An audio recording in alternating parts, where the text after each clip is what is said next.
Good evening and welcome everyone to our Pride special of History Club. And as you know, those of you who have been before, History Club is part of the LGBTQIA plus Heritage Project. And we work in partnership with Linenhall Library, Here and I, Cara Friend, and the Rainbow Project. And this month we have, I'd like you to give a fantastic welcome to the fabulous guest. She is the artistic director and CEO of Outburst Arts, and this is Ruth McCarthy. Welcome, Ruth, and thank you so much for joining us this evening. You're very welcome, and thank you so much for asking me. It's always a real honor to be asked to do things in the community and to feel that what you do matters. And also because a lot of what we do at Outburst, people don't see what happens behind the scenes. And also, I'm kind of assuming that everyone knows what Outburst is, but maybe people don't, because not everyone goes out to arts events, because a lot of people feel that arts events aren't for them. So I'm not going to make any assumptions tonight. I'm going to give a fairly thorough sense of what Outburst is and its origin story. I might be a bit slow tonight because I woke up this morning in Lithuania, and that's not an exaggeration. I was in Vilnius at 6 o'clock this morning, and I got on a plane via Amsterdam. So I've been in three major cities today, so I'm a bit tired. And I was in Vilnius meeting queer artists, which was really exciting, and there's a very exciting LGBT art scene there. So that's what I was doing. So I'll try not to let the tiredness get in the way of chatting to you. And I'd love to just, for this to be a conversation, I'm going to try to keep my chat to about 15, 20 minutes. Even my presentation is a bit, I'm going to draw from it rather. I don't like having a set presentation like in given a bank CEO kind of a presentation. It's not my bag. I kind of like to riff and see what people are interested in the room and responding to. So I've just got a load of pictures and a little bit of footage, and we'll play around with that. So just to introduce myself, my name is Ruth McCarthy. I'm the artistic director of Outburst Arts. Outburst Arts is the name of the organization, but is best known for the Outburst Queer Arts Festival, which is going to be its 17th edition this year in November in Belfast. And I'm going to talk a little bit about the origin story. And Joe had suggested maybe to pull out a few kind of stories or anecdotes or things that happened over the years in the festival as well. And also kind of why it's important and kind of what's changed over the last 17 years. Because in many ways, it's reflective of changes in queer community in ways that we don't necessarily see legislatively. It's kind of like a more of a social history in some ways, but it also reflects on the politics. So what I'm going to do is I'm going to ask you first of all to excuse the state of my desktop because it's like everybody else, it's a complete mess. So I'm going to share my screen, and I'm literally just going to pull out photographs and talk about things. So I will do that now. I'll share my screen. Okay, at the moment, I'm just sharing you guys, but I think this is it. Let me see. I bring up the kiddies at the front. Okay. And I'm actually going to start with a quote because I think this really kind of explains everything we do and the motivation behind everything that I've done. And it's a quote from, I don't know if you know the writer William Burroughs, who was part of that kind of whole Beat generation in the 60s. But he said this, and I'll explain why it's important. He said, "Artists, to my mind, are the real architects of change, and not the political legislators who implement change after the fact." And what that means, and I think we can all relate to it, is that politicians rarely make any changes that their voters aren't ready for because they want the popular vote, right? It's artists who start the new conversations, not politicians. Politicians very rarely take that chance. So when you think back to maybe when you were younger, I know, for example, when I was kind of pre-teens, I would have seen films about South Africa and what was going on with apartheid, or even something a little more simple about, animals being abused or whatever. And that's what fired me up. It was like films on television or stories I read in books. That's what kind of got me to think about issues in the world and to change my mind about it. So art is not just something that sits on a wall or a piece of entertainment that you go to see once a year or whatever. it actually kind of lays the groundwork for everything else that comes after. Because the way I see it is that you can change people's hearts, you can change people's minds. And it starts with that. And that's why I didn't go into politics, I went into art. And I've been, just to give you a little my own backstory, I've been a queer activist since I was 16 in Limerick, where I grew up. I came out in 1986 into a country where homosexuality was still illegal. And I came out in a convent school as well. And it politicized me very, very quickly. But I was also more interested in art than anything else. So just to give you a very quick sense of the backstory before Outburst, I was organizing not just lesbian events, but primarily lesbian events for years. I had been involved in this thing called the Bad Box Club, which I think I've talked about on a previous history podcast, where it was a group of lesbians organizing things in the Grove Leisure Centre and cruises on Lough Neagh and all sorts of things. And I also used to organize discos and club nights and band nights. So that was kind of my background. And because I loved kind of culture, but I also really felt that that's what we needed, as well as having to live in this kind of country that was quite homophobic. And we needed entertainment. We needed places where we saw ourselves reflected. So that's what this quote means. And I think it's at the heart of absolutely everything that Outburst does. This is a picture from an event I did in Beirut in Lebanon in 2018. And the quote was, "Queer art changes everything." And I really do think that, that's a provocation, but I think it's also true. I'll come back to that in a second, right? So Outburst has had 16 festivals to date. So I'm going to kind of go into the origin story a little bit now. So in 2006, I was asked to go along to a meeting. It was actually Shannon Sickles, who some of you might know. She was part of the couple that was the first couple to get civil partnership in Northern Ireland, and a playwright and a writer as well.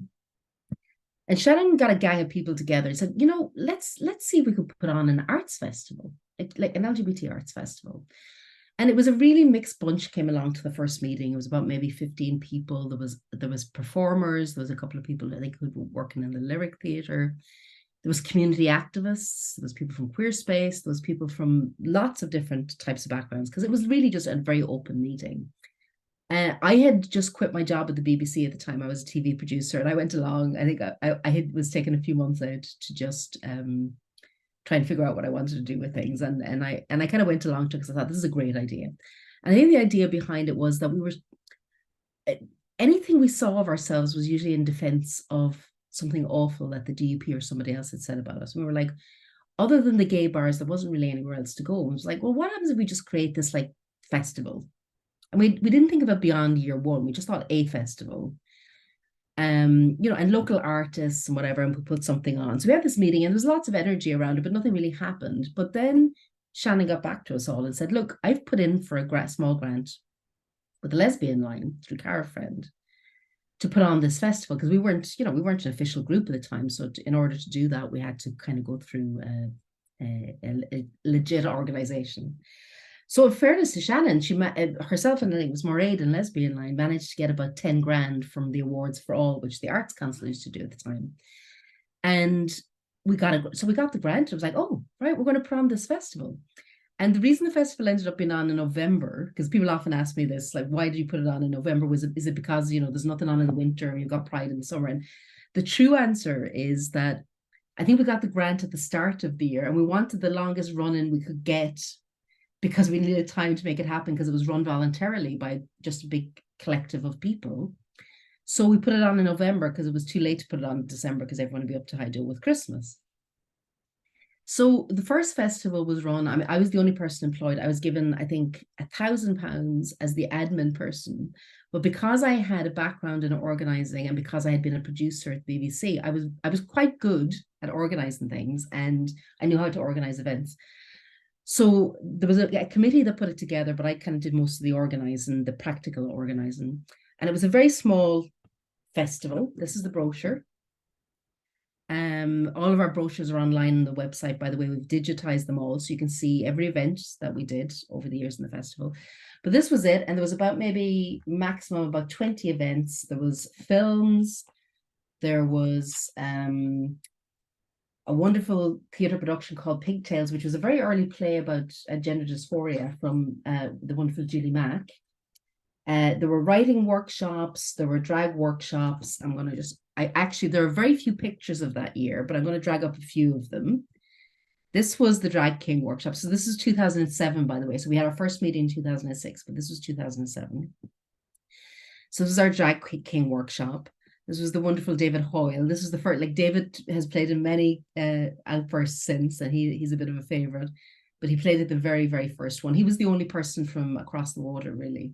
The rest was kind of local artists, because we didn't have, £10,000 really doesn't go very, very far at the end of the day. So we had films, we had Lesbian Lion ran their Wine, Women and Words night. Choir did I think probably their first big gig, the local lesbian and gay choir. They did an evening of music at the Black Box, and really there was not much else. There was a few workshops and that was it. And we did a bit of a fundraiser, actually one of my favorite things that we ever did. I'll have to explain this picture a bit. We did a quiz in the run up to raise money, and I did the set the questions for the quiz, but we wanted them to be creative. So we gave everyone plasticine, and they had to recreate their favorite LGBT film using plasticine and pipe cleaners. And this is Brokeback Mountain, in case you haven't guessed already. You'll see the legs sticking out. This was the one that won. It was quite genius, actually. You see the legs sticking out of the two guys cozied up in the tent, and the cactus and the horse and the cowboy hat outside.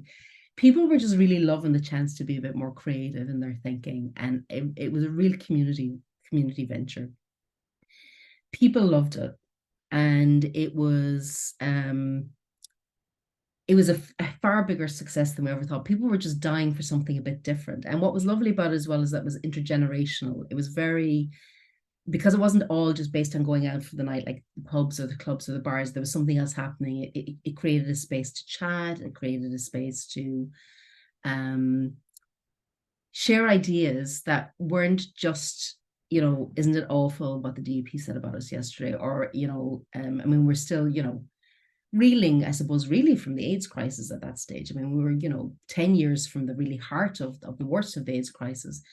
A very homophobic media still in Northern Ireland at that stage.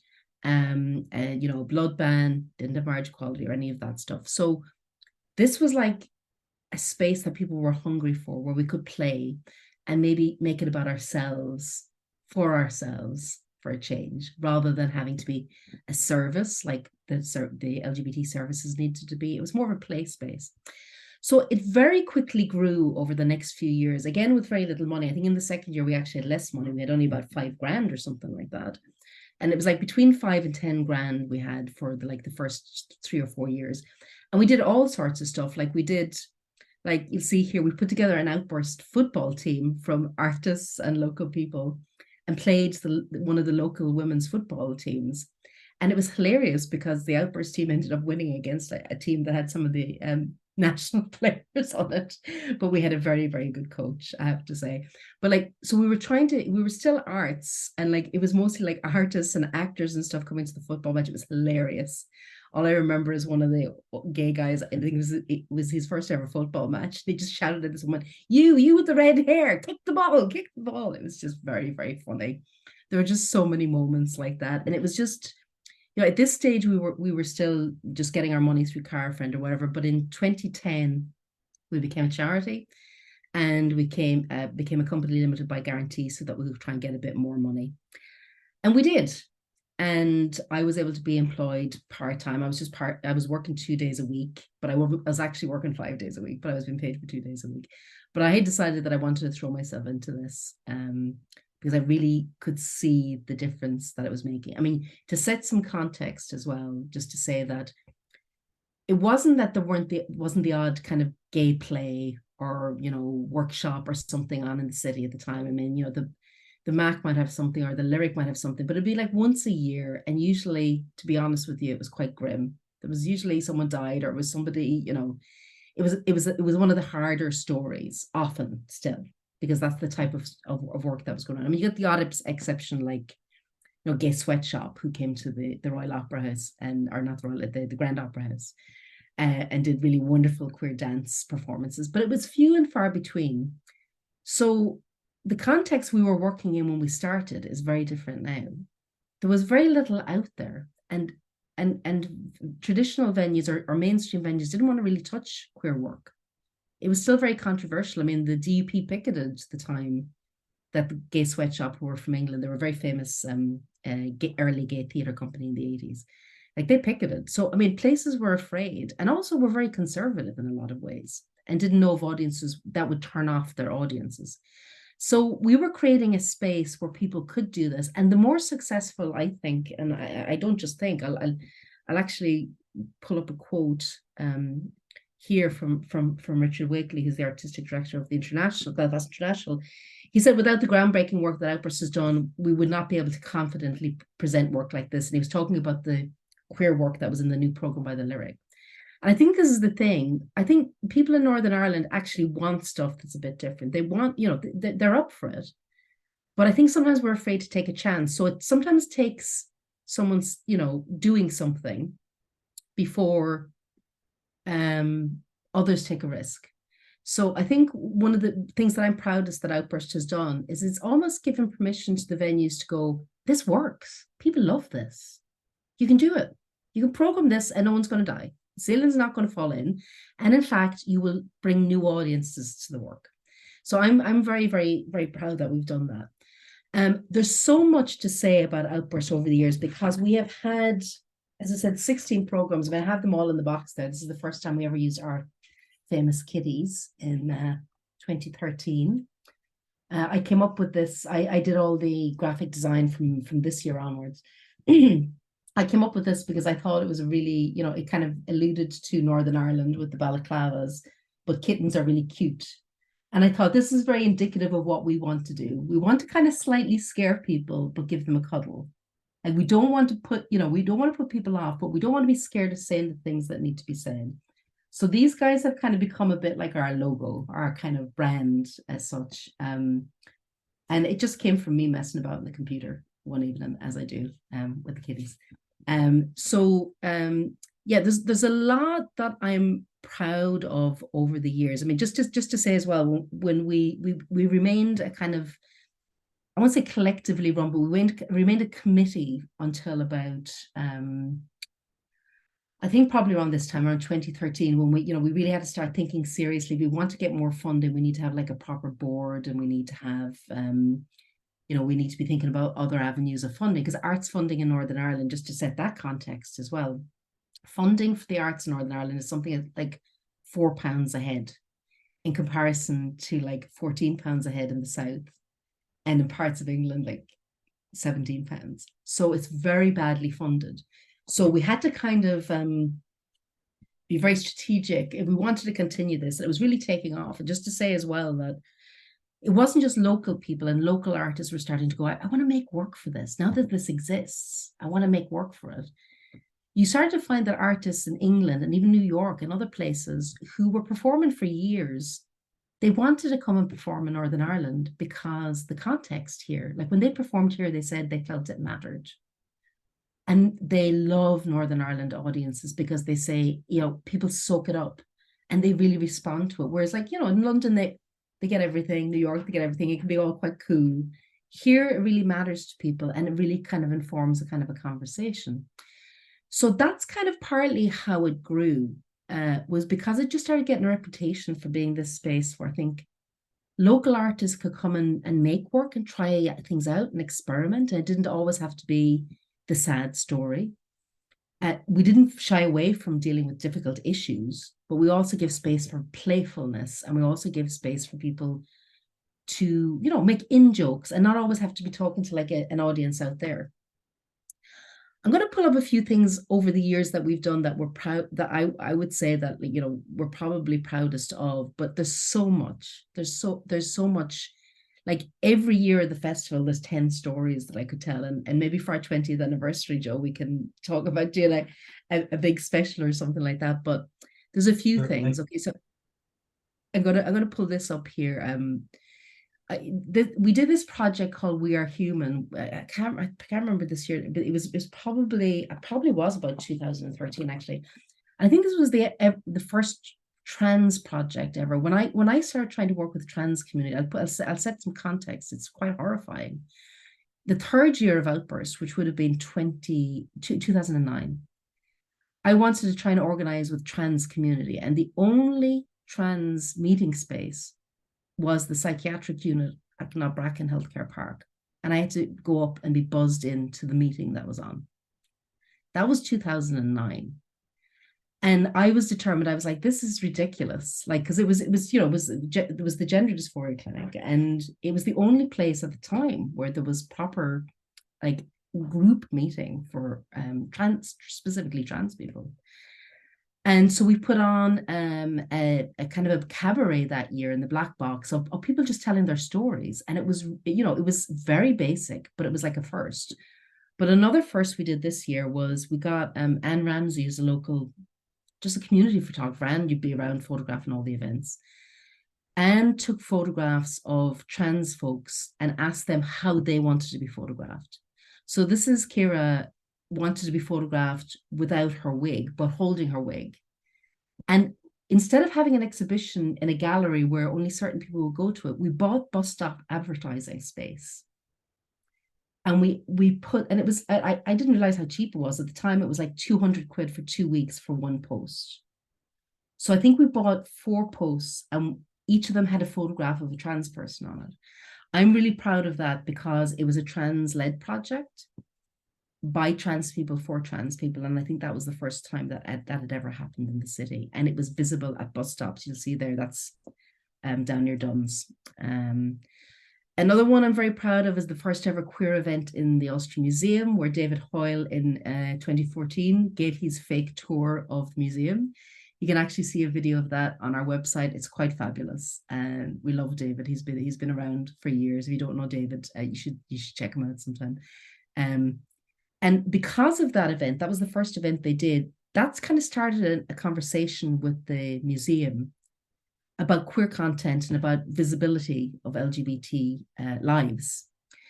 And not long after this, there's a very famous Northern Ireland artist called Gerard Dillon, painter. He was a contemporary of Francis Bacon, if any of you know, like that kind of painting. And he left here because, as a gay man in the 40s, 50s, he went to London. He was part of that whole set. But there was a retrospective of his work in the Ulster Museum, and for the first time ever, the way when you go into a gallery or a museum or anything, there's a kind of blurb on the wall with words, and it tells you a little bit about the backstory of something, and it was the first time ever in the museum. It was telling his biography. Gerard Dillon was born, blah blah blah blah blah, and a sentence started: a gay man. He moved to London, blah, blah, blah, blah. That was the first time that ever appeared on the wall at the museum. They got a few complaints, but they got more people saying to them, thank you. This has made a massive difference to how I feel about the museum, and that it's for me. And it was just mentioning the fact that he was gay because it was relevant to his work. So, that kind of relationship that we started the ball rolling on those conversations. And of course, I'm also very, very proud of, things that we've done that have had a lot of visibility, like Scorch, which won the Best New Play at the Irish Times Theatre Award. Stacey Gregg wrote that to be performed in Outburst in 2015. And it was massive. And again, probably one of the first trans-themed plays, or it wasn't necessarily trans, but this person was dealing with gender dysphoria and they weren't sure, but it handled it very sensitively. And it went on to win quite a lot of awards and travel all over the world. It's been translated into Portuguese. It's been performed in Canada. So it's, this is when we started like either commissioning work or working with really good local artists, like Stacey is originally from East Belfast, moved to London, has now moved back to Northern Ireland, who are now starting to write kind of local stories and local work. Another one we're very proud of course, is Abomination, a DUP opera, which started as a bit of a kind of a joke with Connor in the first year, or the first time that we did it. It was a 10-minute piece because we had an extra bit of time in the lyric. And we thought, Connor was like, tell you what we'll do. I'll write a bit of an opera that's just all the bad things the DUP said. And we laughed about it, standing outside having a cigarette. And people got such a kick out of it. And actually, it was really powerful that he wrote a full opera. And it went on to win Best New Opera of the Year in 2019 at the Irish Times Theatre Awards. It's since been performed in the Abbey Theatre in Dublin and the South Bank Centre in London. So it's done really great things and got 5 stars in the Guardian, whatever. I'm very proud of that because Conor's amazing. It wouldn't have got made if we didn't get the money for him, but also I think he probably would have found a way. But I think it was the badness that we were getting up to that it was the context of it that allowed him to do it. But what's really important about that work was that I felt like it was one of those moments where we stood up and went, no more. But it was done so beautifully. I don't know if many of you have seen Abomination, a DUP opera. Have you seen it? Will I show you a little snippet of it? Just a little, let me see. Yep, that would be amazing. Let me see if this is going to let me in. Link. Okay.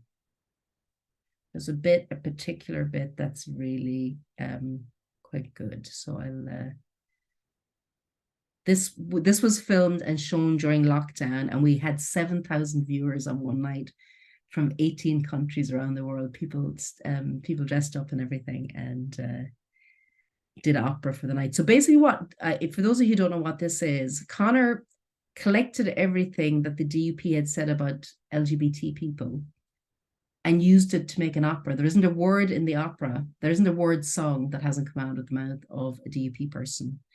And it was all centered around the phone call that Iris Robinson made on the Stephen Nolan show. I'm just trying to find, there's a particularly good bit. There's where she said that LGBT people were an abomination. And this was on in the lyric. Let's see.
Right. That's just a taster. Hopefully you were able to hear that okay.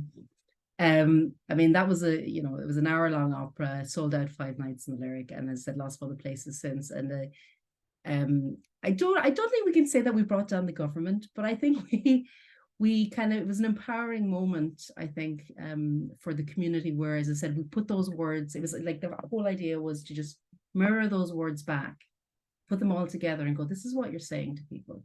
This is what you're saying to citizens of this country. And that's what art can do. It's not always on that scale because I wish I had the budgets every year, but you know, it's the power of art, and the queer people who came out of that, they were so entertained, but they were also angry because it really showed, you know, and I think, you know, these things can really help us kind of feel a place where we can let that out too, because when we hold on to it, it can be very toxic for us, you know. So it's very important. So that's something I'm very proud of, and I'm just going to very briefly, because I know I've gone way over, because I know I would. I'd like people to be able to ask questions. There's so much to cover. I mean, the thing that I would say that we're probably most proud of. I know Richard's here, so I might be a bit squandered me picking him out specifically. Let me see if I can actually get this to work.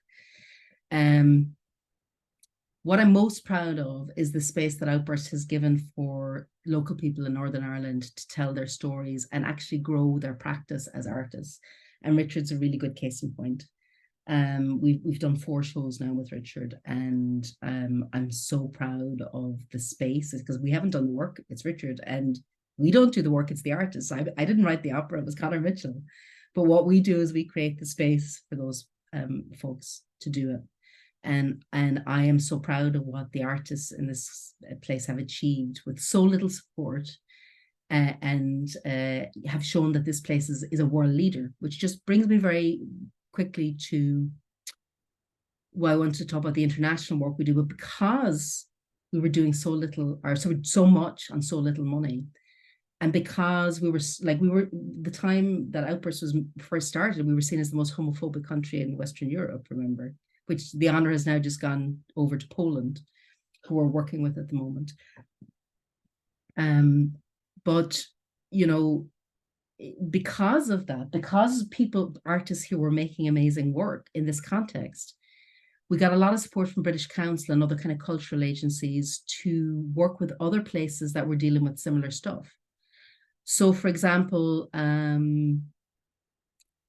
this exhibition was really important. It was Caribbean Queer Visualities, which we hosted in the festival in 2016. This exhibition was queer artists from the Caribbean and those who had left the Caribbean to study, but also because it was a difficult place to be out as queer. And this exhibition had been made on paper by an academic journal, but they never actually brought it to life because there was nowhere in the Caribbean that they could show it. So we put it together at Outburst with the help of the British Council, and brought some of the artists from around the world, and it was really powerful. And that was the first time that was done. And speaking of the Caribbean, Jamaica, we were working with an amazing activist and artist there called Simone Harris, who's still a really wonderful friend of the festival. And we ran a showcase with her. It was the first queer arts showcase ever in Jamaica. Simone put it together, but through the support of Outburst. And during that week, we also had I put together a training program for local young queer people to become trainee producers in art. And they got little diplomas and everything at the end of it. And it was amazing. And a lot of those people, including Simone, have gone on to make really, really amazing work and continue the work in the country, which is really exciting. We work with the people who are already doing the work in different countries. We worked in, let me see. We've worked in India. That was us during lockdown, doing online courses with folks in Kolkata, formerly Calcutta. This was another group from Jamaica. This is actually still in town. If you want to go and see it, this is in the car park in off Gresham Street.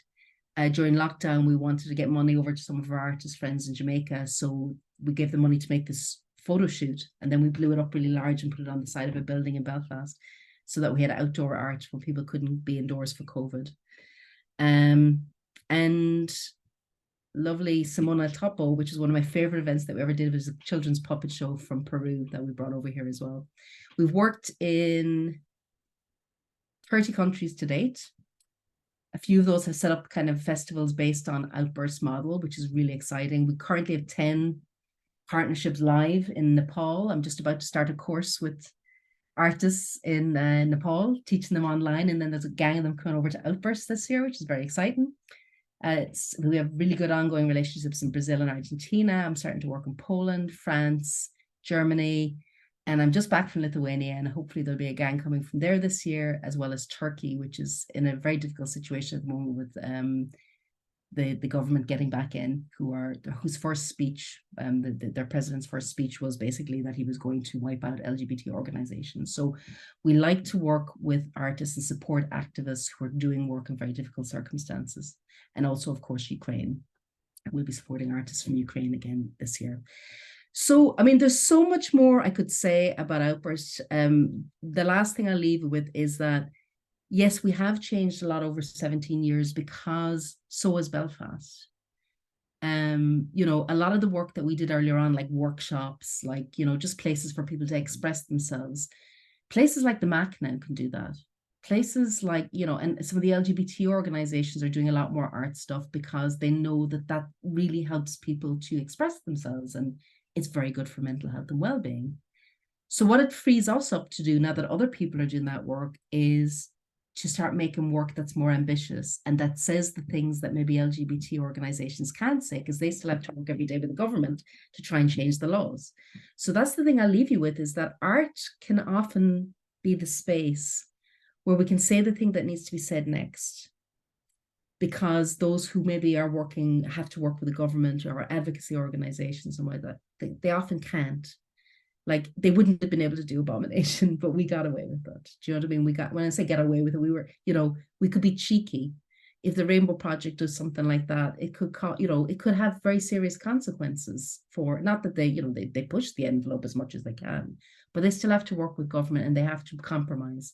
Whereas art is the place that we can talk next about what we need to do. So our new strategy going forward is support more local artists to be braver in what needs to be said, to work more, to give artists an opportunity to travel as well, because when you see the world, you know, your vision gets bigger and you become braver, and to bring more work here and to really make Northern Ireland a kind of a real centre for queer art and for excellence and all that.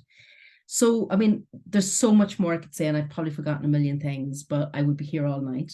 So I wanted to give a little bit of time if anybody wanted to ask questions. And like, there's no such thing as a stupid question, by the way, because I'm just making assumptions when I talk through this that you know what I'm talking about. But I don't mind if people want to ask me like specifics, or if I'm using terms that people don't understand or anything like that. So we're in our 17th year this year, and it'll be on in November the 10th to the 18th. And it'll be about, again, 20 or 30 events. And we'll have a big focus this year, as Pride is having, on trans solidarity, as well as, I won't say much, but there might be a new opera. That's all I'll say. But I leave it at that. But thank you very much. I know that was a lot, so I really appreciate you listening. And yeah, I'll hand it over to you again, Joe, if anyone wants to ask any questions, and I'll jump out of screen share now. Absolutely fantastic, Ruth. That was fascinating. And I'm sure people will have some questions. If anyone has questions, feel free to unmute your device and pop in a question. So Ruth, the festival is November. Does Outburst Arts have volunteers, or is it all the work done by the artists themselves? No, I mean, we've now got a team, and we were lucky enough to have a bit more money. We have a team of 3.5, because I count people who work part-time, 3.5. And we have a great team of volunteers at the festival. I mean, really, we couldn't do the festival without the volunteers. They do, you know, front of house. They do, you know, just meeting, greeting our audiences, which is very important, because anyone who goes to events knows, especially LGBT events, sometimes it can be a bit nerve-wracking. And a lot of people come on their own as well, especially older folks. So our volunteers do everything from running about looking for safety pins at the last minute, to help them with, you know, get something for the artist that they've forgotten. Like last year, the year before, was a red bucket with the word fire on it. I mean, it was very specific.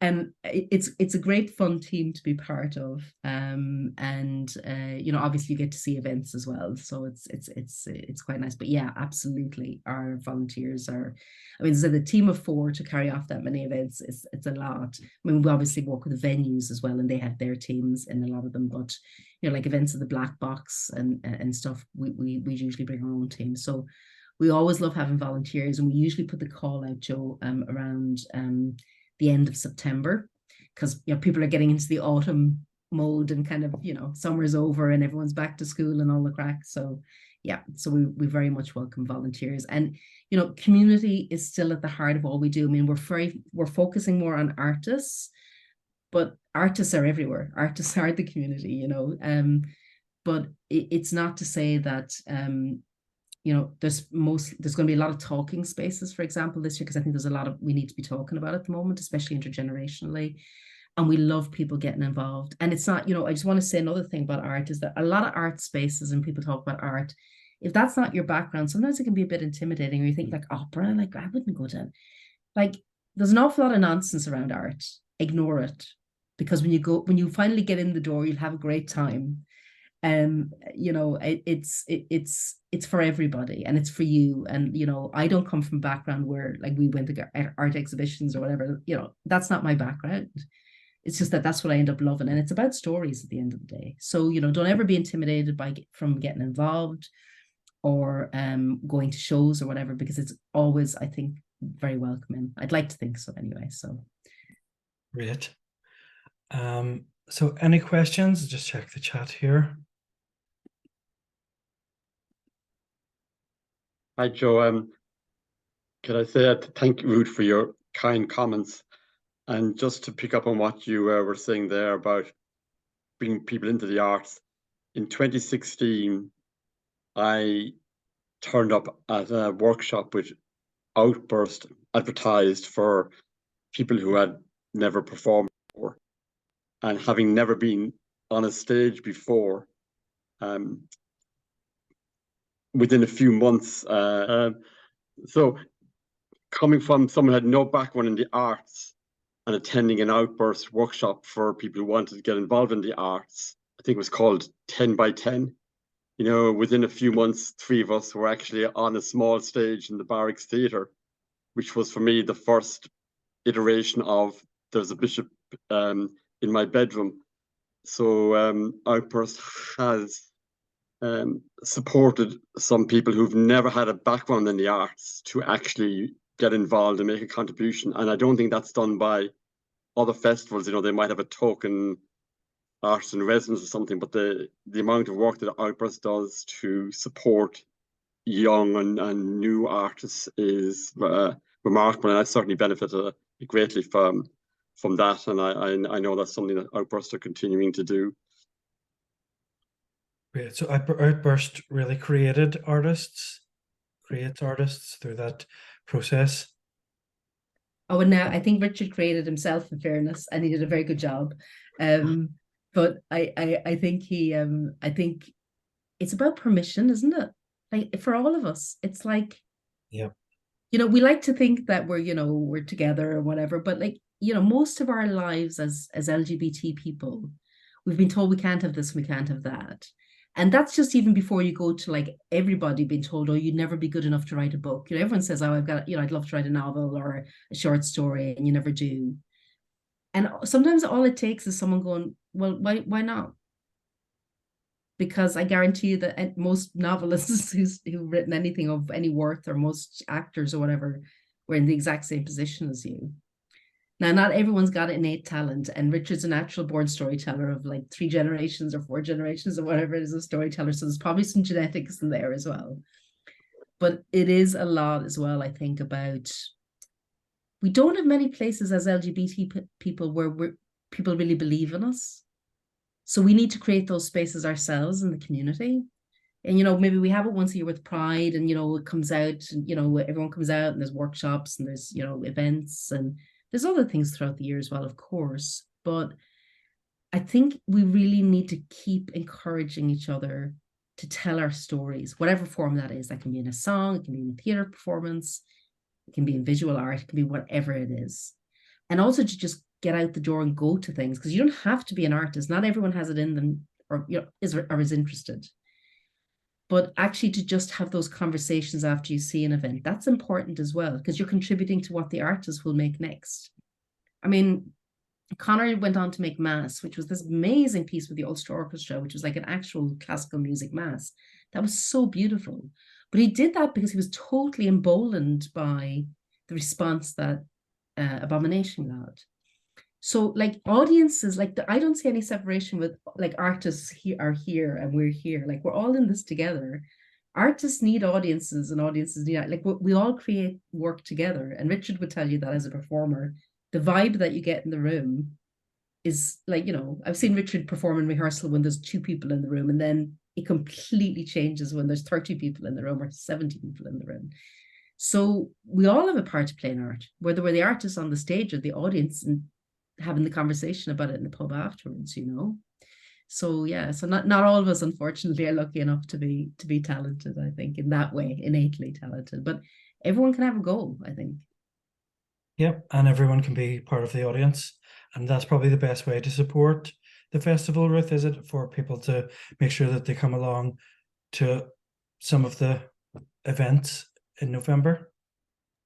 Yeah, I mean, most of our events sell out. I mean, last year, I mean, I think everything sold out except 2 things, and there was like 2 seats left at each of them, you know, those, because we generally don't do huge events. I mean, we do the odd thing at the Lyric, like Abomination was at the Lyric, a 400-seater or whatever. But even at that, that's, you know, that'll bring their audience as well, not just queer community. So, you know, it's not so much like bums on seats. Yes, of course, it's really good because if you buy tickets, it helps us to support the artists, but it's becoming involved in the conversation. You know, I never think of art as an end in itself. Yes, Abomination is very entertaining. Yes, David Hoyle or a comedy act or a singer. What the important thing is what conversations come after. All art is a stimulus for things. You know, it's the same, you know, if you watch a soap opera, watch anything on the television, you have chats afterwards about what happens. It's a conversation starter. So it's not even so much getting bums and seats to buy tickets. Yes, that helps. And, you know, people can make donations to the festival and our work and all that. But please come and be part of the conversation and know that it's a space for you.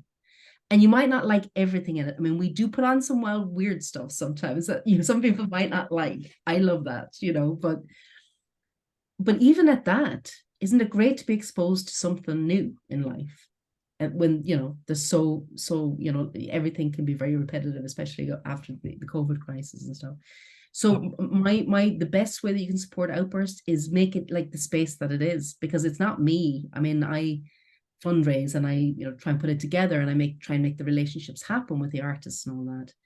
But it's whoever's in the room makes Outburst what Outburst is, not And me. what about artists themselves, or someone who's got a burning story to tell? How can they get involved? Just contact yourself, or we at this point of the year, generally speaking, we're kind of programmed, because we have to, like, there's so much involved before the festival happens, because artists need months to rehearse, and you know, we have to put exhibition space together, we have to do all our marketing and all that kind of thing.